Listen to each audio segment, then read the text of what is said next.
అన్న నమస్తే అన్న. ఏంటి మరి ఈ రోజున 10th క్లాస్ రిజల్ట్స్ వచ్చిన సమయాన ప్రభుత్వం తరపు నుంచే ఒక ప్రత్యేకమైన యాడ్స్ పొందడం గతంలో ఎన్నడూ లేని విధంగా టీవీలో మనం ఎప్పుడైనా చూస్తుంటే ప్రైవేట్ స్కూల్సే వచ్చిన పరిస్థితి. ఈ రోజున గవర్నమెంట్ తరపు నుంచి కూడా ఇలా యాడ్స్ రూపంలో రావడం ఏంటి ఎలా ఫీల్ అవుతున్నారు అసలు?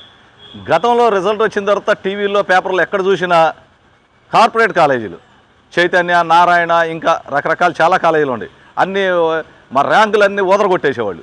అలాంటిది ఈరోజు చూసుకుంటే ప్రభుత్వ పాఠశాలలో చదివిన విద్యార్థులు ర్యాంకులు ఆ విధంగా సాధించారంటే దీనికి గత 2 సంవత్సరాల నుంచి విద్యాశాఖ మంత్రిగా ఉన్న లోకేష్ గారు ఎన్నో సంస్కరణలు తీసుకొచ్చి వాళ్ళ మీద 100 డేస్ అనే ఒక యాక్షన్ ప్లాన్ తయారు చేసి వాళ్ళని ప్రతినిత్యం ఫాలో చేస్తూ ఉపాధ్యాయుల్ని కేవలం ఉపాధ్యాయులు పాఠాలు చెప్పడానికి విద్యార్థులతో ఉండటానికి తప్పితే ఇతర ఏ ప్రోగ్రాంలు చెప్పకుండా చేయబట్టి ఈరోజు రిజల్ట్ వచ్చింది.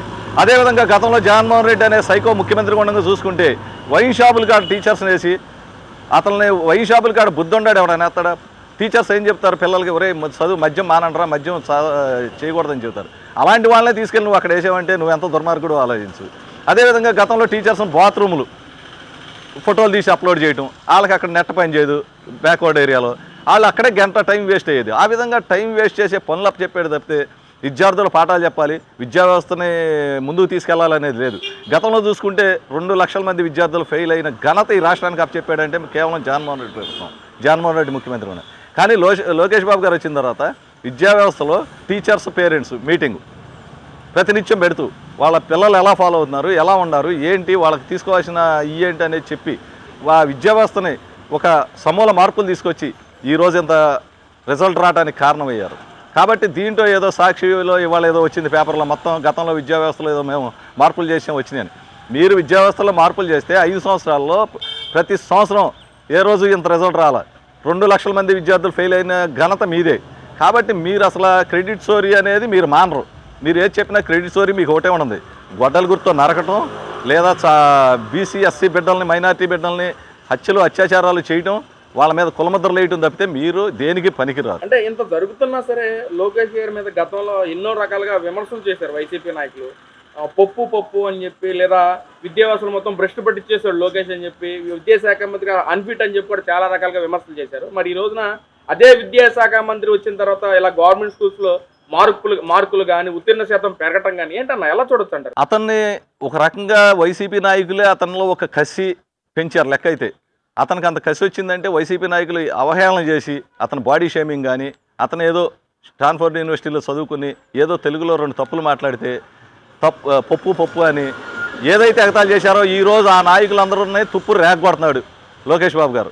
అతని పరిపాలనా విధానంలో కానీ, పార్టీ నడిపే విధానంలో కానీ, అదేవిధంగా ప్రత్యర్థులు వేసే ఎత్తులకు పై ఎత్తులు వేయటం కానీ, వారికి ఏ పరిస్థితిలో ఊపిరాడక ఈరోజు ఇంకా అవాకులు చవాకులు పేలుతానే ఉన్నారు.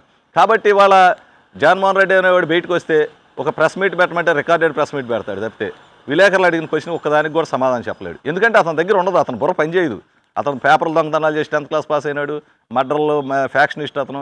కాబట్టి వాళ్ళ గురించి మనం ఇంత ఆలోచించాల్సిన అవసరం లేదు. ఈరోజు లోకేష్ అనే అతను ఒక జమ్లాగా తయారయ్యాడు పార్టీలో కానీ ప్రభుత్వంలో కానీ, ఒక మంత్రిగా కూడా ఈరోజు. అంటే తర్వాత పార్టీ నగ్గాలు కానీ చూసుకున్నట్లయితే మనవడుగా ఎన్టీఆర్ గారి మనవడుగా, ఇటు చంద్రబాబు నాయుడు గారి కొడుకుగా ఏంటంటే అవకాశాలు ఎలా ఉండొచ్చు అంటారు? అంటే పార్టీ ఏమన్నా సీఎం అయ్యే స్థాయి ఉంటుంది అంటారా?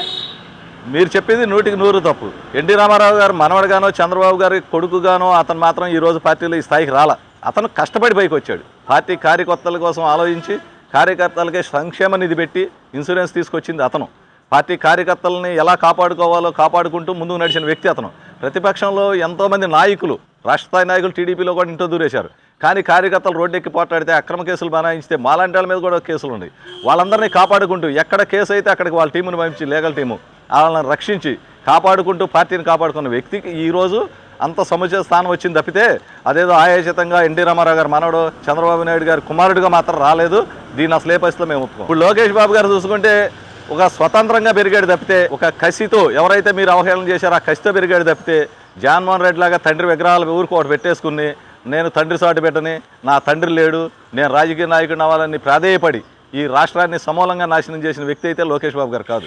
లోకేష్ బాబు గారు చెట్టు ఏదైతే అవుద్దో విత్తనం అదే అవుద్ది అంటారు. మా చంద్రబాబు నాయుడు గారు ఏ విజనరీ అయ్యాడో ఈరోజు లోకేష్ బాబు గారు కూడా అదే విజనరీ లాగా తయారవుతున్నాడు. మరి ఈ రోజున విడుదల రజనీ మాట్లాడుతూ ఉంది, కూటమి ప్రభుత్వం అధికారంలోకి వచ్చిన తర్వాత అసలు అమరావతిలో సరైన డెవలప్మెంట్ లేదు. 250 కోట్లు పెట్టి అద్దాల మేడలు కడతా ఉన్నారు. అసలు అద్దాల మేడలు దేనికి? జగన్మోహన్ రెడ్డి హయాంలో 6 మెడికల్ కాలేజ్ తీసుకొచ్చారు కదా, మిగతాయి కూడా డెవలప్మెంట్ చేస్తే మిగతా ప్రజలందరికీ ఉపయోగపడుతుంది కదా అని చెప్పి మాట్లాడుతుంది విడుదల రజని. ఏంటి దాని మీద మీ ఒపీనియన్ ఏంటి అసలు?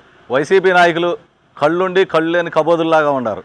ఈరోజు వెస్ట్ బైపాస్లో కనుక మీరు కాజు దగ్గర నుంచి అటు గన్నవరం రోడ్డుకి వెళ్తే కనుక రోడ్డుకి ఇరువైపులా ఎంత పెద్ద ఎత్తున పనులు జరుగుతాయి అనేది మీకు తెలుస్తుంది. మీరేంటంటే ఏదో బురద జల్లాలి ప్రభుత్వం మీద అని చెప్పి 2 లక్షల కోట్లు పెట్టుబడి పెడుతున్నారు అని చెప్పి 2 లక్షల కోట్లు ఎక్కడి నుంచి ఇస్తారు చంద్రబాబు నాయుడు గారికి? కేంద్ర ప్రభుత్వం దాని మీద ఒక ఇది ఉంటుంది, కంట్రోల్ ఉంటుంది. దాన్ని ఊరినే బురద చల్లి ఈరోజు అద్దాలకు 2500 కోట్లు అంటున్నారు. నీ ఇంటికి విడుదల రజనీ గారు మీ ఇంటికి ఎన్ని లక్షలు ఖర్చు పెట్టావు నీ అద్దాల మేడకి? నీ జగన్మోహన్ రెడ్డి 3 ప్యాలెస్లకి అద్దాలకి ఎంత ఖర్చు పెట్టాడు ఒక్కసారి చెప్పగలవా? బాత్రూమ్ అద్దాలు ఎంత ఖర్చు పెట్టాడో చెప్పండి. మీరు అద్దాల గురించి వీటి గురించి మాట్లాడద్దు. ఇవాళ ఇన్ఫ్రాస్ట్రక్చర్ అడ్వాన్స్ అయింది. అడ్వాన్స్ టెక్నాలజీ వాడటం అనేది ఎవరైనా సహజంగా చేస్తారు. మీలాగా వైసీపీ నాయకుల్లాగా ఎప్పుడో మట్టి రాతి మనుషుల్లాగా రాతి యుగంలో ఉండరు. మా చంద్రబాబు నాయుడు గారు ఎప్పుడు 20 ఇయర్స్ ముందు ఆలోచించి రాబోయే ఫ్యూచర్ అంతా ఆలోచించి విద్యార్థులకు కానీ ఆ రాష్ట్ర ప్రజలకు కానీ భవిష్యత్తు గురించి ఆలోచిస్తారు.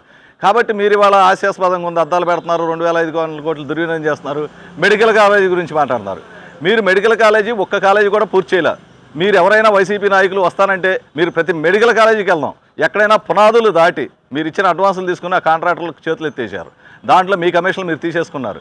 కాబట్టి మీరు అసలు విద్యా వ్యవస్థ గురించి అడిగే అర్హత మాట్లాడే అర్హతే లేదని చెప్పి ఈ సందర్భంగా తెలియజేస్తారు. అంటే అమరావతిలో కూటమి నాయకులు కరప్షన్ ఆకాశాన్ని అందుతుందని చెప్పి కూడా విడుదల రజని మాట్లాడుతున్నా ఏంటి? అభివృద్ధి జరిగేటప్పుడు మీ ఇష్టం వచ్చినట్టు అభివృద్ధిని ఎట్లా ఆపాలి, ఈ రాష్ట్ర ఎట్లా మరో బీహార్ లాగా తయారవ్వాలి, మరో శ్రీలంక లాగా తయారవ్వాలని మీరు ఆలోచన చేస్తుంది తప్పితే ఈ రాష్ట్రం బాగుండాలి, ఈ రాష్ట్రం అమెరికాతో ఆస్ట్రేలియాతో లేకపోతే జర్మనీతో జపాన్తో పోటీ పడాలని సింగపూర్తోనో మీరు ఆలోచించరు. మీరు ఎంతసేపు దాన్ని ఒక రాయలసీమ ఫ్యాక్షనిస్ట్ విలేజ్లో తీసుకెళ్లే పరిస్థితిలో ఉంటారు తప్పితే మీరు రాష్ట్రం బాగుపడితే ఓరవలేని అసమర్థులు అన్నమాట. మీరు గతంలో మీ ప్రభుత్వంలో చేత కాకోకుండా 3 రాజధానులు అన్నారు. 3 ఇటుకురాళ్ళు వేశారా? సిగ్గుందా మీ ముఖాలకి? 3 ఇటుకురాళ్ళు వేయకోకుండా 3 రాజధానులు ఎట్లా అనౌన్స్ చేశారు? ఈరోజు వచ్చి మావిగన్ను అంట. మావిగన్ను అది బొందగన్ను. బందర్ అనేది సిఆర్డీఏ పరిధిలో చంద్రబాబు నాయుడు గారు అమరావతిని అనౌన్స్ చేసిన రోజు బందర్ దాంట్లో ఉంది. ఇంకా నువ్వు కొత్తగా మావిగన్ను ఏంటి? నీ ఇష్టం వచ్చిన పేర్లు పెట్టుకోవడానికి ఇది ఆంధ్రప్రదేశ్ ప్రజల రాష్ట్రం. అంతేగాని నీ ఇంట్లో పేర్లు జగననో ఇంకోటనో పెట్టుకోవడం కుదరదు. అది నీ పిల్లలకో మీ మనవలకో మనవరాలకో పెట్టుకోండి. అంటే అన్న ఇక్కడ చూసుకున్నట్లయితే ఇంకో మాట కూడా మాట్లాడుతుంది. ఆంధ్రప్రదేశ్లో ఏదన్నా పెద్ద స్కామ్, బిగ్గెస్ట్ స్కామ్ ఏదన్నా ఉందంటే ద నేమ్ ఆఫ్ అమరావతి అని చెప్పి కూడా విడుదల రజని మాట్లాడుతుంది అన్న ఏంటి? ఈరోజు అమరావతి అభివృద్ధి చెందకూడదు, అభివృద్ధి చెందే చంద్రబాబు నాయుడు గారికి మంచి పేరు వస్తుందని చెప్పి దాని మీద ఇష్టం వచ్చినట్టు మొన్నటిదాకానే అమరావతి అసలు పూర్తి అవ్వదు, వానొస్తే ఆగిపోద్ది అన్నారు, మునిగిపోతుంది అన్నారు. ఈరోజు ఒక పెద్ద స్కామ్ అంటున్నారు. అసలు మీరు ఇంత పెద్ద ఎత్తున వర్కులు జరుగుతుంటే స్కామ్ ఎట్లా ఉంటుంది? మీరు అక్కడ వర్క్ జరుగుతుంది చూడండి. ఇంతకుముందు గ్రాఫిక్స్ అన్నారు. మీ వైసీపీ నాయకులు అందరూ వస్తే ఆ బిల్డింగ్లకి మేము కూడా వస్తాం, దూకి చచ్చిపోతే అందరం చచ్చిపోతాం, బతికుంటే మీరు గ్రాఫిక్స్ అందరు కానీ చచ్చిపోతే మీరు కూడా చచ్చిపోతారు. కాబట్టి మీరు అనవసరంగా ఈ అవాకులు చవాకులు పేలొద్దు, అబద్ధాలు ప్రచారం చేసిన ప్రజలు నమ్మరు. రేపు నుంచి మా కూటమి నాయకులు అందరూ కూడా ప్రజల్లోకి వెళ్ళి మా ప్రభుత్వం చేస్తున్న మంచి పనులు, సంక్షేమం, అభివృద్ధి వివరించడానికి సిద్ధంగా ఉన్నామని చెప్పి. అంటే ఇక్కడ ముఖ్యంగా మనం చూసుకున్నట్లయితే జగన్మోహన్ రెడ్డి ఎప్పుడు చూసినా నేను ప్రజల మనిషిని అని చెప్పి మాట్లాడుతున్నాడు. ప్రజల మనిషిని అనుకుంటే నేను అమరావతి కూడా వ్యతిరేకం కాదని చెప్పి కూడా మాట్లాడుతున్నాను అన్న ఏంటి అసలు దాని మీద మీ ఒపీనియన్ ఏంటి? అసలు జగన్ ప్రజల మనిషి అవడం, అతను రాక్షసుడు మెంటాలిటీ ఉంది. ఎందుకంటే అతను ఎక్కిన మొట్టమొదటి రోజు ప్రజావేదిక ఎంతోమంది పేద ప్రజలు వచ్చి అక్కడ ముఖ్యమంత్రి గారికి సమస్యలు చెప్పుకుంటా అంటే అది ముఖ్యమంత్రిగా తను అవ్వగానే చంద్రబాబు నాయుడు గారు కట్టిన గుర్తుండకూడదని దాన్ని కూలగొట్టిన ఘనత జగన్మోహన్ రెడ్డిది. కూలగొట్టి పని దాన్ని ఏమైనా ఉపయోగించాడా? ఇంతవరకు ఆ సామాను అక్కడే ఉండి ఒక కక్షపూరిత రాజకీయాలు తప్పితే అతను ప్రజల మనిషి అవడు. రుషికొండ ప్యాలెస్ ఎవడబ్బ సొమ్మని అక్కడ ఉన్న ఈ రిసార్ట్స్ కూల్ చేసి నువ్వు ఒక ప్యాలెస్ కట్టుకున్నావు. అదేవిధంగా చూసుకుంటే రంగులు 1300 కోట్ల ఆ రోజు దుర్వినియోగం అని కేవలం నీ పార్టీ గుర్తు, పార్టీ రంగులు వేసుకోవడానికి.